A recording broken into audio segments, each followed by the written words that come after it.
Hey guys, Eric here with a daily hard run. I'd like to show off how people get these crazy times on the daily hardboards. So I don't know what the loadout's going to be here, but a couple people have got 6-minute runs. So I figure there's got to be something good going on that can be exploited. So let's check it out. Alright, so we've got an elf with Whirlwind, Telekinesis, and Strangling Vines. I feel like I want to build around Whirlwind, and the reason I say that right away is because the spear weapon has a 1.3x attack damage multiplier, and the Whirlwind, it also has a slow attack speed, but the Whirlwind skill lets me essentially attack 3 times with bonus damage. And so because the spear has such a good attack damage multiplier, I know I can get a ton of damage out of that Whirlwind skill. I also have this damage amplification. The elf can kind of synergize with any particular build because there's damage amp on the vines. Telekinesis will be nice for sort of pulling guys together so I can hit them all with the Whirlwind. So I think that this should be a really powerful build. And I'm mostly just going to build around the Whirlwind. I'm going to try to do all my damage with the Whirlwind. It's important in these daily runs to really build around a synergy. You want to get as ridiculously powerful as possible. It's also important that you approach each battle intelligently. And so, for example, against this Whirler and the Grenadier, I know the Grenadier is just going to stay in place. I also know the Whirler is going to run right in my face. So what I'd kind of like to do is pull the Grenadier towards me, let the Minotaur run at me, root them both in place, and then kill them both with one Whirlwind. We'll see if that actually works. Alright, so you saw that was like, I mean, I'm not going to call it a puzzle, but there's a little thought you could do to optimize the exact strategy you use to kill those guys. I don't know whether I want to hit a town right away. A town is a tough call on a daily run. Usually you want to hit them, maybe stock up on some overworld items, maybe buy some stat boosters early. They could have something like a Severed Hand to the Lich, which can be crazy. But it's also sometimes better to save your money and maybe hit a bazaar or complete an item set in the second region. And so I don't always hit the town. In this case, I'm not going to hit it because I'd like to go this way and see if I can find the other hazard on this map and get some more overworld items together. Oops. So I almost got myself hit for no good reason there. So again, I'm just trying to be intelligent about the approach I take through the enemies to sort of optimize the clear using my Whirlwind. So I held all those guys in place. I know these fairy dudes are a little bit annoying to kill with an area of effect attack like the Whirlwind because they tend to jump around a lot. And so I held them in place so that I could get a Whirlwind in with the other guys there. In that case, I just face tanked some damage because I knew it would be worth it. Also, against those larger enemies, like that Spirit Lord, I want to make sure to get my spear into them since it does a damage amp. I get my spear into them and I get my Strangling Vines on them before I hit them with the Whirlwind, which is my main damage source. And there you saw I used my Telekinesis for really good area of effect damage. Once I had everyone sort of stacked up, I pushed them all through each other for a bunch of extra damage. In that case, I tanked again. That time I was not trying to take damage. That was not smart.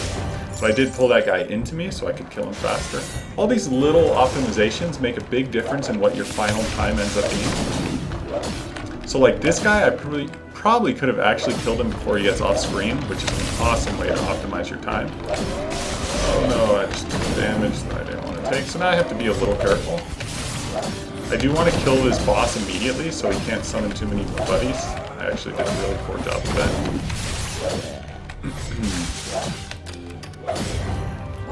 Alright, as long as I find some cheese in the next world, I think I'm in a good spot. There's not a town immediately available. I am going to go ahead and Looking Glass. This will rule out the bazaar on the right side of the map, or it'll tell me the bazaar is there. So I know that's a really awesome spot. If I get to this spot, I'll be able to dust once. Actually, if I got to this spot, I could dust, hit the mountain for bonus gold, the bazaar to see some crazy items that might really accelerate this run, and the blacksmith, which is then going to let me see 4 out of the 5 set items in this world. But first I need to not die. So I could pop my potion, but I feel pretty confident in World 2 that I can avoid death. So I'm just going to go ahead and jump into this next fight. I am pretty underpowered. You notice I'm not really killing things in a hurry. And that's because I haven't bought any items at all yet. Ooh, I was really hoping for a town. I'm feeling a little bit on the weak side. I only have one dust, so it would be pretty rough if I dusted now. I wouldn't be able to get the gold mountain. I wouldn't be able to dust the bazaar. Let's see what happens. Let's see if I reveal town here. Alright, so I just pulled this guy in, and I did get both my damage amplifications on him before I went ahead and whirled through him. Still no town. Crazy world. I'm going to go here and upgrade Whirlwind. It's so powerful. Actually, on sale, is the extra damage amp worth it? Maybe, because I really, really want to power up at the bazaar over here. I need to make very, very certain not to hook a bomb-carrying goblin here. Obviously, you never want to hit the bomb carriers, but it'd be really, really bad here. I'm not actually sure the bomb carriers show up in Region 2, so maybe I'm safe. But hooking one would be fatal at this point.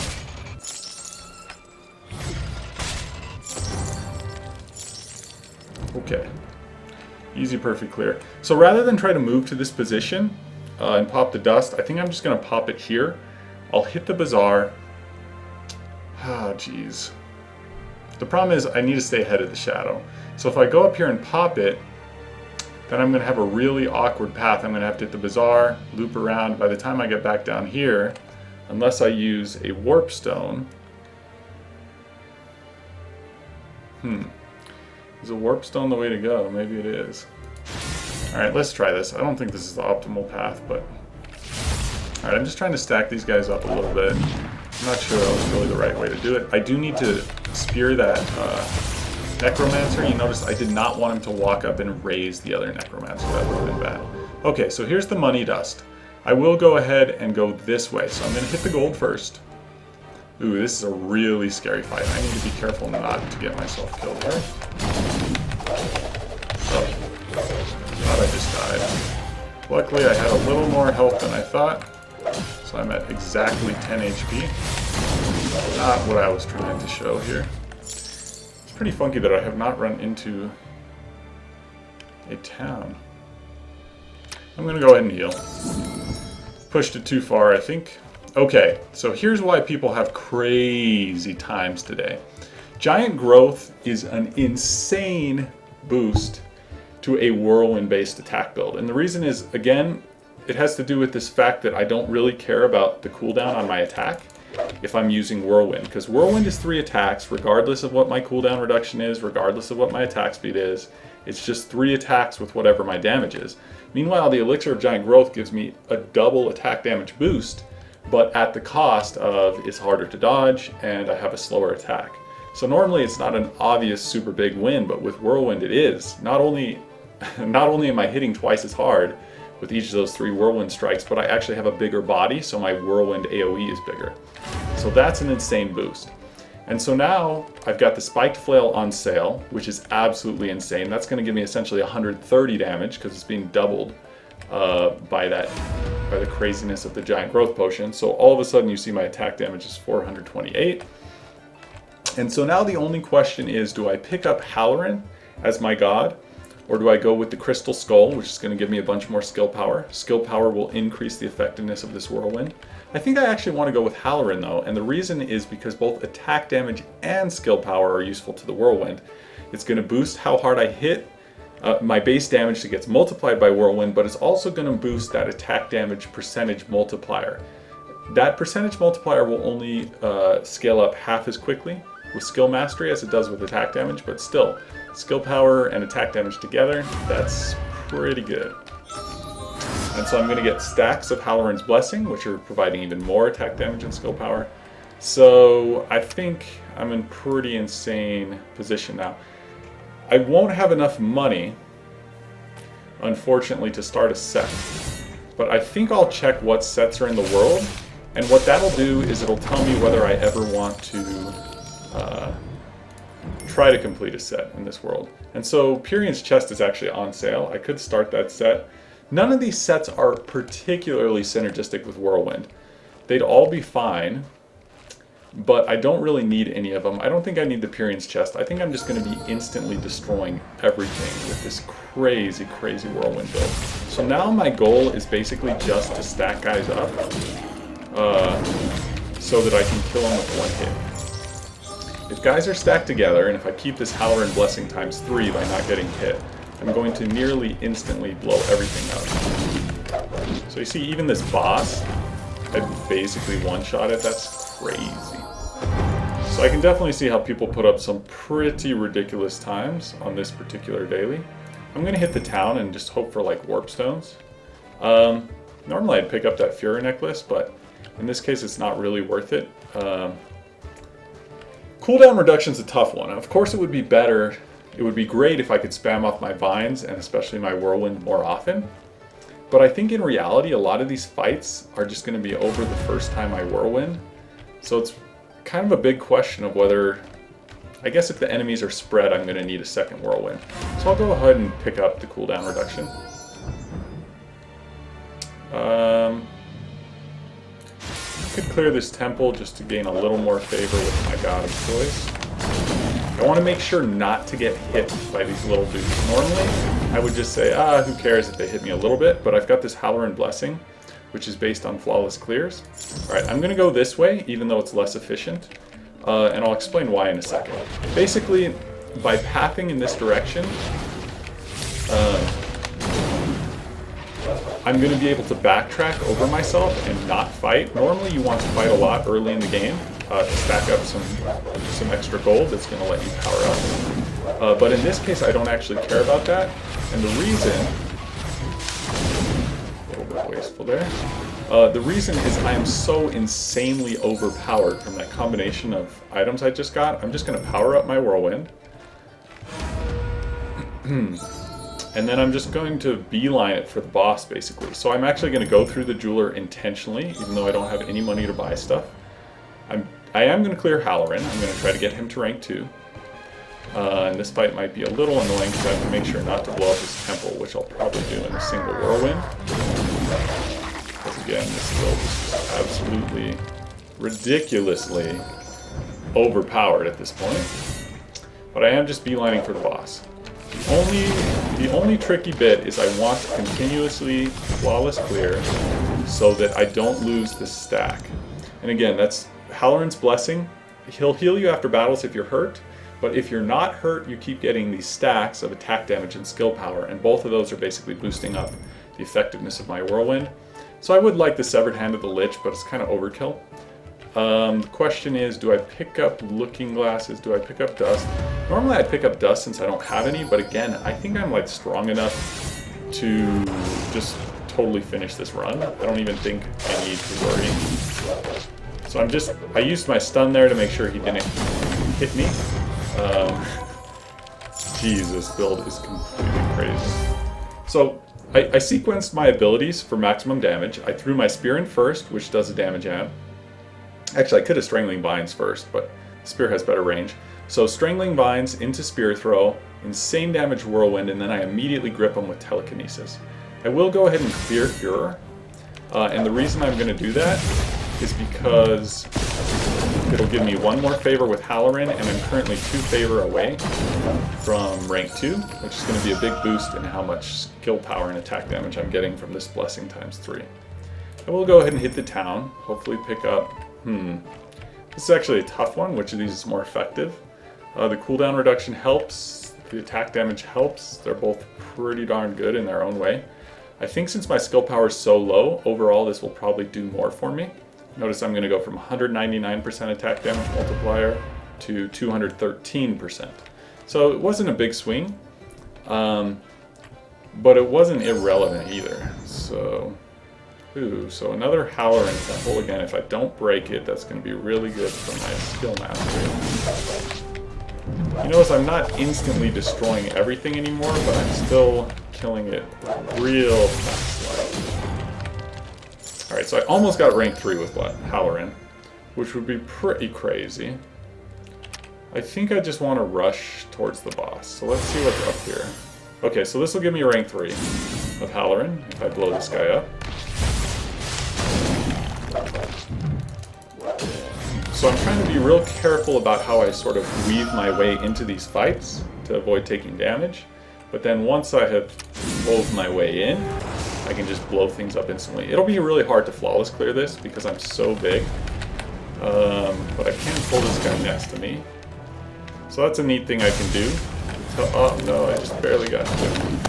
I mean, barely got clipped by that arcane trap, so I will lose my Halloran's Blessing, which is really annoying. It means I'm not going to hit as hard. But I can build those 3 stacks back up. Okay, so again, I'm just going to hit the town. I have Halloran maxed out. I just want Warp Stones and Spyglasses at this point. Attack damage and skill power, that is nice, because both of those, again, are boosting my insane Whirlwind. I would like to get my Whirlwind up to rank 3. So if I see the Wise Man... So there's a Wise Man, but he's a bit out of the way.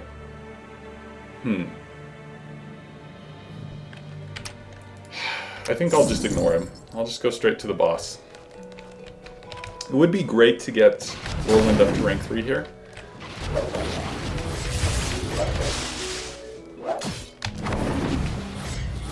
Not strictly necessary, but it would be nice. Yeah, you can see I don't now do enough damage that I just automatically instantly kill everything with no effort. But I still do a pretty ridiculous amount of damage, all things considered. Easy merciless defense, got my blessing back up to rank 2. And it's tempting to go over to that Wise Man. It might actually make the clear a little faster against the Phoenix. Hopefully I'll hit a Wise Man in God Plane, and that will help me. Okay, but I have max blessings going into the Phoenix fight. That's really important. Just want to pull him next to me, get my amps on him, and then hit him with the Whirlwind. Alright, he's in a bit of an awkward position now. I had to use my stun there to interrupt his attack, otherwise he would have hit me. Quick flawless clear. And you can see just how insane this combo is, but it still requires a lot of care. If I get hit, that's going to take away my blessing stacks, and that's going to slow down the run quite a bit. So I have to be very, very careful in all these fights. I'm not going to pick up the broadsword, even though it would help my damage, because I'd really like to get rank 3 of the Whirlwind, which would help my damage even more. Now, I know from looking at this map, it's important to know that there are certain heuristics on the random map generation. I think if you look at our subreddit, you can find the rules, but one of the important rules to know is that there are 2 Wise Men on every map. And it's also important to know that Wise Men like to live near the mountains. The more mountains a spot is adjacent to, the more likely a Wise Man is going to be there. So it's extremely likely that one of the Wise Men is right here, because that's bordering 5 mountains. So I'm going to sweep that spot, but I'm going to sweep not only it, but this one, which is adjacent to 3, and this one, which is adjacent to 3. So there's almost certainly a Wise Man somewhere in here. And I'm wrong. So there are only a few other good spots. There are 3 here and 3 here, so I'll sweep here. And actually the Wise Man is next to 2 mountains, one of the Wise Men. The other Wise Man's probably here at this other 3 spot. I'm going to save my looking glass though, because I found the one Wise Man that I care about. I'm actually going to sweep over here. I'm hoping there's a bazaar right here. That'll let me avoid a fight. And that's not the case. So I'm basically going to have to fight. The only reason I try to avoid fights here is basically, oops, I missed my my first amp, which actually made that fight take a little longer than it should have. But I can now upgrade to rank 3 with the Whirlwind, which is insane. It's doing 335% of 714 damage. And so now the trick is I just want to make absolute sure. There's no good way to avoid a fight. I wanted to make sure that I go into the fight, the boss fight, with 3 stacks, but that means I'm going to have to flawless clear this fight. Again, not too hard to do when you're killing everything instantly, but it's still very possible to get yourself hit. Okay. Alright, so I've got my 3 stacks. I'll move here. Why not buy an Arrowfail shield? I won't actually do anything against Halloran because he doesn't actually have any projectiles in this fight. He has whirlers, he has arcane dudes. Okay, so this guy, I want to stack up my amplify damage, hit him with the whirlwind, repeat. Okay, I can almost one-shot him. Alright, so now I just need to make sure not to get hit again. So I actually intentionally face tanked him because I just wanted to instantly kill him. Which turns out to be a pretty easy thing to do with this much damage. And so now you see, that was a good example of a completely ludicrous run. I mean, it's pretty insane to get everything you want right away. But it worked out well this time, and so you see how you can put up a 5-minute time with luck. Alright, thanks for watching. Hope that helps with the people who are curious how some insane times get up on the leaderboards. And that's it for this recording.